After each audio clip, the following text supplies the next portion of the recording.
নমস্কার, আমি শ্রেয়সী। প্রত্যেক দিনের মতোই পজিটিভ বার্তা অনুষ্ঠিত যে বিকাশ টক শো অনুষ্ঠান, সেই বিকাশ টক শো অনুষ্ঠানে চলে এসেছি আপনাদের সামনে আপনাদের সাথে কথা বলতে। আজকে আমাদের আলোচনার যে বিষয়বস্তু, সেই বিষয়বস্তু খুব ইন্টারেস্টিং। আপনারা কি গেস করতে পারেন এই বিষয়বস্তুটা কি হতে পারে? আজকে আমি কি টপিক নিয়ে চলে এসেছি আপনাদের সামনে কথা বলতে? আজকে আমি বলে দিই, আজকে আমাদের আলোচনার বিষয়বস্তু হলো ডিজিটাল যুগে শিক্ষার সংজ্ঞা। কত সুন্দর একটি বিষয় বলুন তো। বর্তমান সময়ে দাঁড়িয়ে যেখানে সবকিছুই ডিজিটালাইজেশন, সেখানে আমাদের শিক্ষায় কেন থেমে থাকবে? আমরা আজকে কথা বলবো, আমাদের মধ্যে পেয়ে গেছি স্কিল ডিপার্টমেন্ট থেকে শ্রবণ ভারুই স্যারকে প্রথমেই নমস্কার জানাই বিকাশ টক শোর মঞ্চে। আমাদের আজকে আলোচনার বিষয়বস্তু শিক্ষার ডিজিটাল যুগে শিক্ষার নতুন সংজ্ঞা। ডিজিটাল যুগে আমাদের সমাজ যেখানে এত এগিয়ে যাচ্ছে, সবকিছুই ভার্চুয়াল মোড থেকে শুরু করে এমনকি এখন ডক্টর দেখানোও ভার্চুয়ালি ভাবে হচ্ছে, সমস্ত রকম টেস্ট হচ্ছে ভার্চুয়ালি, এছাড়াও আরো বিভিন্ন ভার্চুয়াল ভাবে ক্লাস হচ্ছে, সবকিছুই হচ্ছে ভার্চুয়ালি। অনেক সুযোগ সুবিধা বেড়ে গেছে শিক্ষার ক্ষেত্রে। তো সেটাই আমি আজকে আপনার কাছ থেকে জানতে চাইবো, ডিজিটাল যুগে শিক্ষার সংজ্ঞা বলতে আপনি কি বলবেন আমার দর্শক বন্ধুদের? ডিজিটাল যুগের এখন বর্তমান সময়ে যে শিক্ষা ব্যবস্থা হয়েছে, আগে কি হতো? আগে যে শিক্ষা ছিল সেটি মূলত বই বা কিছু নোটস বা একটা ক্লাসরুমের মধ্যেই আবদ্ধ থাকতো, কিন্তু বর্তমান সময়ে সেটা আর থাকছে না।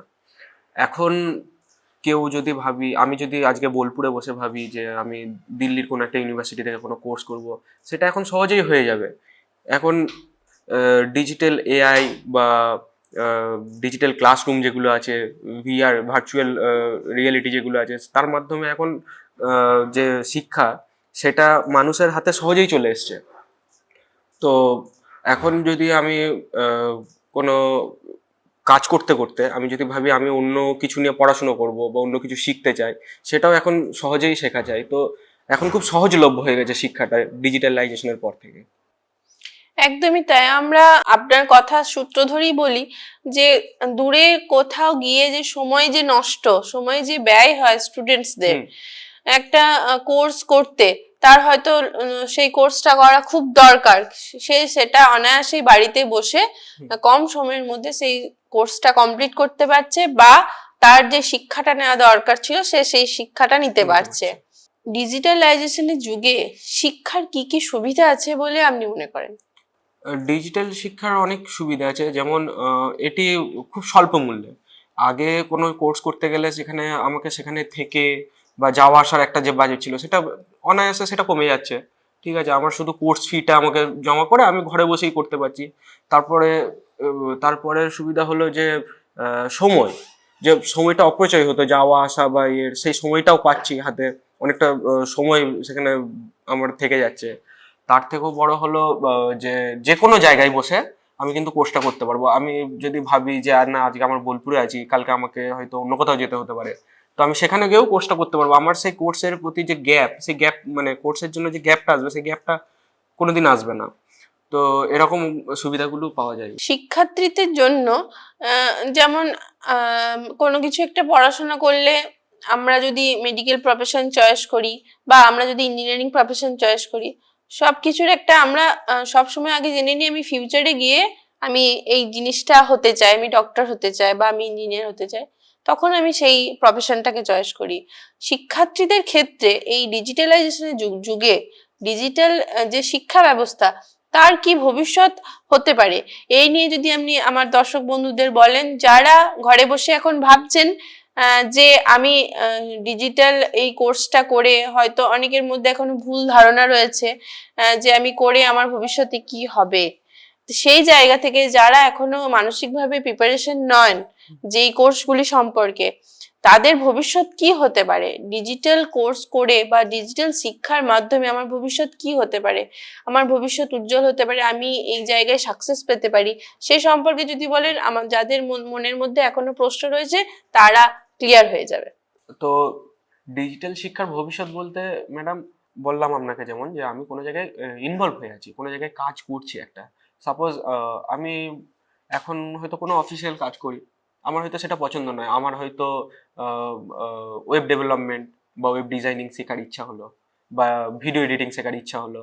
তো আমি সেটা অনায়াসে সেই কাজের ফাঁকের মধ্যে যেটুকু টাইম পাবো, সেইটুকু টাইমের মধ্যে আমি সেটা শিখলাম।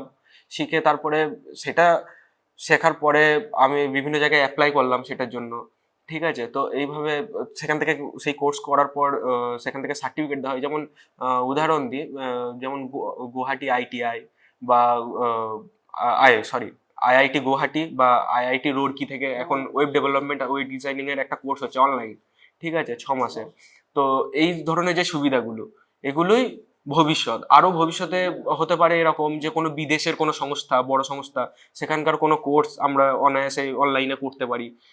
তো ঘরে বসে সেটা করতে পারি স্বল্প ব্যয়ে। সেখানে বিদেশ যাওয়ার আমার দরকার হবে না, আমার সেখানে খরচা কম হবে, আমার ঘরে তো অনেক খরচাটা কম হবে, আমাকে সেখানে যেতে হবে না। অনলাইন পরীক্ষার মাধ্যমে, অনলাইন ক্লাসের মাধ্যমে আমি সেখানে কিছু শিখবো। এগুলোই সুবিধা। একদমই তাই। এই ডিজিটালাইজেশনের যুগে ডিজিটাল শিক্ষার যে সুবিধাগুলি রয়েছে সেগুলি আমরা শুনে নিলাম। আপনি কোনো একটা জবের মধ্যে ইনভলভ থাকলেও আপনার মন যেখানে চাইছে আপনি যেতে পারবেন, সেটা যে দেশের যে কোনো প্রান্তেই হোক। তার জন্য আমাদেরকে কি করতে হবে, একটু ভার্চুয়াল যে মোডগুলি রয়েছে একটু সেগুলি আমাদেরকে শিখে নিতে হবে।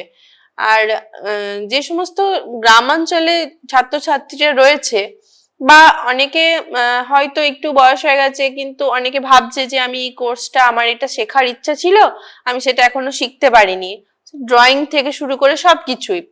একটা টাইমে গিয়ে আমাদের মনে হয় যে ইস, আমি যদি এই জিনিসটা শিখতে পারতাম তো আমার ভালো হতো। তো ডিজিটালাইজেশনের যুগে আমরা যদি এই প্ল্যাটফর্মটাকে একটু ইউজ করতে পারি, অবশ্যই আমাদের উপকার হবে এবং কল্যাণ হবে। গ্রামাঞ্চলে যে ডিজিটাল শিক্ষা, সেটা কিভাবে শিক্ষার্থীদেরকে উন্নত করছে বা আরো কিভাবে উন্নত করতে পারে বলে আপনি মনে করেন? ডিজিটাল এই গ্রামের অঞ্চলে যে মানে গ্রাম অঞ্চলের থেকে যারা গ্রাম বিলং অঞ্চল করে। বিলংস করে, তো ওখানে সব থেকে বড় সমস্যা ছিল কোচিং বা টিউশনের যে সমস্যাটা হয়। ঠিক আছে, তো গ্রাম সাইডে ওরকম সেরকম কোনো অ্যাডভান্স কোনো কোচিং সেন্টার বা অ্যাডভান্স কোনো হুম। টিচার সেরকম থাকেন না। তো তাদেরকে যেতে হতো শহরে বা এরকম জায়গাতে যেতে হয়, দূরে। দূরে কোথাও, বাড়ি থেকে অনেক দূরে। তো সেটা কি ডিজিটাল শিক্ষার মাধ্যমে সে এখন ঘরে বসেই সেখানে করতে পারবে। এবার হ্যাঁ, এবার কিছু সমস্যা আছে, সেগুলো আমাদেরকে নিজেদেরকে সমাধান করতে হবে। যেমন অনেক গ্রামে ইন্টারনেট ব্যবস্থা ভালো নয়। ঠিক আছে, তো তারপরে ডিভাইসের সমস্যা থাকে, হয়তো ফোন বা ট্যাব, ল্যাপটপ সহজে পাওয়া যায় না অনেক গ্রামে। ঠিক আছে, অনেক গ্রামে মানে জানেই না যে ইন্টারনেটের মাধ্যমে পড়া যায়, এরকম অনেক গ্রাম আছে। তো সেগুলোকে সরকারি বা বেসরকারি বিভিন্ন সংস্থা তারা যদি সজাগ করে, তাদেরকে কোনো ট্রেনিং দেওয়ার ব্যবস্থা করে, যে এইভাবে হয় শিক্ষা, এইভাবে তাদেরকে জানানোর যদি কোনো ব্যবস্থা করা যায়, তো এইভাবেই গ্রাম অঞ্চলের ছেলেরাও তাহলে উন্নত হতে পারবে, ডিজিটাল শিক্ষার মধ্যে তারাও আসতে পারবে। একদমই তাই। আমাদের শিক্ষাটাকে আর চার দেওয়ালের মধ্যে অর্থাৎ শ্রেণীকক্ষে সীমাবদ্ধ না রেখে আমরা সেই শিক্ষাটাকে ভার্চুয়াল ভাবে দেশের যে কোনো প্রান্ত থেকে শিক্ষা আমরা নিতে পারি। একজন শিক্ষকের আহ, যারা শিক্ষকতা করেন আমরা দেখি কি তারাও অনেক সময় পড়াশোনা করছেন, যে ক্লাসে এমন কিছু স্টুডেন্টস থাকে যার জন্য আমাদেরকে পড়াশোনা করতে হয় বা নিজের, সেটা যে কোনো ক্ষেত্রেই হোক। তো একজন শিক্ষকের বন্ধু হিসেবে এই ডিজিটাল প্ল্যাটফর্ম বা ডিজিটাল শিক্ষা কিভাবে কাজ করছে বলে আপনি মনে করছেন? আমাদের দর্শক বন্ধু তা এটা শোনার জন্য অপেক্ষা করছে। তো ডিজিটাল শিক্ষা ব্যবস্থা কোনো শিক্ষকের সব থেকে বড় বন্ধু হলো, এখন বর্তমান যুগে দাঁড়িয়ে সব থেকে বড় বন্ধু হলো এআই, আর্টিফিশিয়াল ইন্টেলিজেন্স বা কৃত্রিম বুদ্ধিমত্তা, যাকে আমরা বাংলায় বলে থাকি। তো আর মানে একটা টিচার যখন সে তার স্টুডেন্টদেরকে পড়ায় বা নোটস যখন লেখায়, নোটস প্রিপেয়ার, তো সব থেকে তাকে তো অনেক বই, অনেক কিছু ঘেটে, অনেক কিছু খুঁজে, নোটস অনেক তৈরি করা। হ্যাঁ, অনেক জায়গা থেকে তথ্য সংগ্রহ করে তাকে নোটস তৈরি করতে হয়। তো এআই এর মাধ্যমে সেটা খুব সহজেই হয়ে যায়, কারণ এআই দিয়ে আমরা যে কোনো সহজেই কোনো তথ্য আমরা পেতে পারি। তো সে তখন ওই 10-12টা বই না ঘেটে বা কোথা থেকে তথ্য সংগ্রহ করে টাইমটা তার মানে, যেটা একটা নোটস হয়তো তার প্রিপেয়ার করতে হয়তো সারাদিন লাগছিল, সেটা হয়তো 1-1.5 ঘন্টায় হয়তো এআই এর সাহায্যে সেটা সম্ভব হয়ে যাবে। তো এআই হলো সব থেকে বড় বর্তমান যুগে ডিজিটাল শিক্ষা ব্যবস্থায় শিক্ষকের সব থেকে বড় বন্ধু। একদমই তাই। আমরা স্যার আমাদের আলোচনা যে পর্যায়ে পৌঁছেছে, ডিজিটাল শিক্ষার মাধ্যমে আমরা আমাদের শিক্ষার্থীরা কিভাবে উন্নত সমাজ গড়ে তুলবে, কিভাবে নিজেদেরকে ইমপ্রুভ করবে, সেটা যে কোনো ফিল্ড থেকেই হোক, শিক্ষা এবং তারা অনলাইনের মাধ্যমে পড়াশোনা কোর্স থেকে শুরু করে নিজেদেরকে নিজেদের জবের জন্য কিভাবে কি অ্যাপ্লাই করবে সবকিছুই শিক্ষা তারা পেয়ে যাচ্ছে ডিজিটাল ভাবে। এই ডিজিটাল প্ল্যাটফর্মকে আমাদেরকে আরো সুন্দর করে কাজে লাগাতে হবে, আরো সুন্দর করে শিখতে হবে। আমাদের আলোচনার মাধ্যমে এই ধারণা স্পষ্ট যে ডিজিটাল শিক্ষার মাধ্যমে আমরা কি কি সুবিধা পেতে পারি, গ্রামাঞ্চল থেকে শুরু করে সমস্ত জায়গায় ডিজিটাল প্ল্যাটফর্মকে আমরা কিভাবে কাজে লাগাতে পারি। আমার জানা তো ক্রমশই বেড়ে যাচ্ছে। স্যার এত সুন্দরভাবে বলছেন, বুঝিয়ে মনে হচ্ছে এটার পর কোন কোশ্চেনটা করব, এটার পর কোন কোশ্চেনটা করব। তো আমার আরেকটি জানার বিষয় যে এই ডিজিটাল প্ল্যাটফর্মকে আরো উন্নতভাবে প্রেজেন্ট করার জন্য আমরা ভবিষ্যতে আরো কি কি করতে পারি। প্রথমত আমাদেরকে ইন্টারনেট ব্যবস্থা প্রথমত ঠিক করতে হবে, কারণ এখন যেগুলো শহর বা মফস্বল জায়গা সেখানে হয়তো ইন্টারনেট পরিষেবা খুব ভালো থাকে, কিন্তু খুবই একদম গ্রাম্য এরিয়া যেগুলো থাকে সেগুলোতে ইন্টারনেট ব্যবস্থা একদমই ভালো নেই। সেখানে ইন্টারনেট ব্যবস্থা পরিষেবা আমাদেরকে আগে ভালো করতে হবে।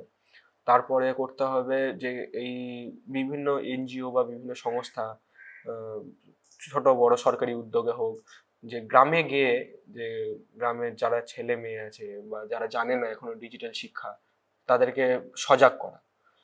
তারপরে করতে হবে যে শিক্ষক, বিভিন্ন শিক্ষক আছে গ্রাম সাইডেও আছে, অনেক ছোট জায়গা থেকে অনেক শিক্ষক আছে যারা খুব সুন্দর পড়ায়, তার যে পরিসর সেটা কিন্তু খুব স্বল্প জায়গায়। তাকে তাকে জানাতে হবে যে কিভাবে সে নিজেকে ডিজিটাল শিক্ষায় কিভাবে নিজেকে ইনভলভ করবে, তার জন্য তাকে কি কি করতে হবে, কি শিখতে হবে, সেগুলোর জন্য কোনো ক্যাম্পের ব্যবস্থা করা। তারপরে যে ডিভাইস, তো ডিভাইস সব জায়গায় সব মানে পাওয়া যায় না বা সহজলভ্য নয়, সেটাকে সহজলভ্য করতে হবে।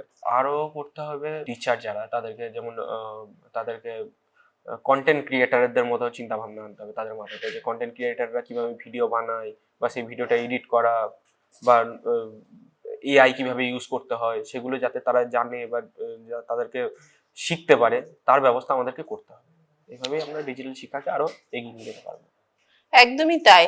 আমরা এই ভার্চুয়াল মোডের যুগে ডিজিটাল শিক্ষাকে আরো উন্নত করব এই আশাই রাখি, এবং স্যারের কথাবার্তার মধ্যে আমাদের এই ধারণা স্পষ্ট যে একজন ভালো শিক্ষক সে শুধুমাত্র সেই 5টা বা 10টা বা 15টা বা 20টা স্টুডেন্টের মধ্যে সীমাবদ্ধ না থেকে আমরা যদি সেই শিক্ষককে আমাদের সমাজের মধ্যে ছড়িয়ে দিতে পারি, প্রচুর শিক্ষার্থী তার থেকে শিক্ষা লাভ করবে এবং নিজেদেরকে আরো ইমপ্রুভ করতে পারবে। আজকে আমাদের আলোচনা এইটুকুই থাক। আগামী দিনে আমরা আবারও স্যারকে পেয়ে যাব, আরো অন্য কোনো টপিক বা এই টপিকেই আরো বিস্তারিত আলোচনা আমরা করব। যদি আপনাদের মধ্যে কোনো কোশ্চেন থেকে থাকে অবশ্যই কমেন্ট বক্সে জানাবেন যে কি জানতে চাইছেন আপনারা, আরো কি জানলে আপনাদের আরো সুবিধা হতে পারে। আমাদের এই প্ল্যাটফর্ম তো রয়েছে আপনাদের জন্যই। আপনি যদি মনে করছেন যে আপনার মধ্যে কোনো এরকম চিন্তা ভাবনা রয়েছে যেটা আপনি সকলের মধ্যে জানাতে চাইছেন, অবশ্যই আসতে পারেন শান্তিনিকেতন মেডিকেল কলেজ অ্যান্ড হসপিটালে। আজকের আমাদের আলোচনা এইটুকুই। ধন্যবাদ।